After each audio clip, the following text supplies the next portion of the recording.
MLA Raja Singh ఇంటి వద్ద recce నిర్వహించిరట. అర్ధరాత్రి సెల్ ఫోన్లలో ఇంటి చిత్రీకరణ. ఇద్దరు నిందితులను పట్టుకున్న స్థానికులట. ఎవరు ఇద్దరు నిందితులు? ఖాజా మహమ్మద్, షేక్ ఇస్మాయిల్. వీళ్ళట రాజాసింగ్ ఇంటిని ఫోటో తీస్తురట. మరి ఏం చేద్దామని గోషామహల్ ఎమ్మెల్యే రాజాసింగ్ ఇంటి వద్ద రెక్కి నిర్వహించిన ఇద్దరిని స్థానికులు పట్టుకున్నారు. ఆ పైన దేహశుద్ధి చేసి పోలీసులకు అప్పగించారు.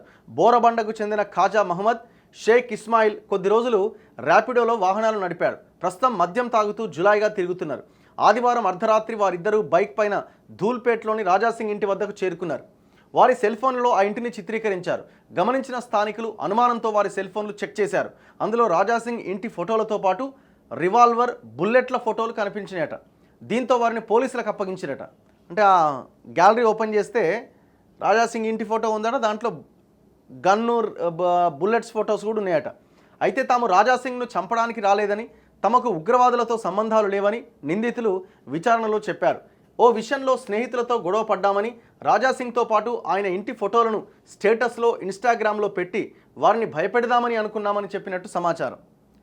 నిందితులపైన పోలీసులు కేసు పెట్టిరట. విచారణలో నిజం తెలుస్తుంది. రాజాసింగ్ తన ఇంటి వద్ద 2010లో కూడా ఇదే తరహా ఘటన జరిగింది. ఐఎస్ఐ ఉగ్రవాదిగా అనుమానిస్తున్న ఒక వ్యక్తి తన ఇంటిపైన రెక్కి చేశాడు. అతన్ని కర్ణాటక పోలీసులు అరెస్ట్ చేసిన తర్వాత ఆ విషయం తెలిసింది. 2012లో కూడా పాత బస్తీలోని భాగ్యలక్ష్మి దేవాలయాన్ని తనను టార్గెట్ చేసినట్టు పోలీసుల విచారణలో తేలింది. ఇప్పుడు నిందితులు ఎవరన్నది విచారణలో తెలియాల్సి ఉందని రాజాసింగ్ అన్నాడు. మరి ఏందన్నది చూడాలి.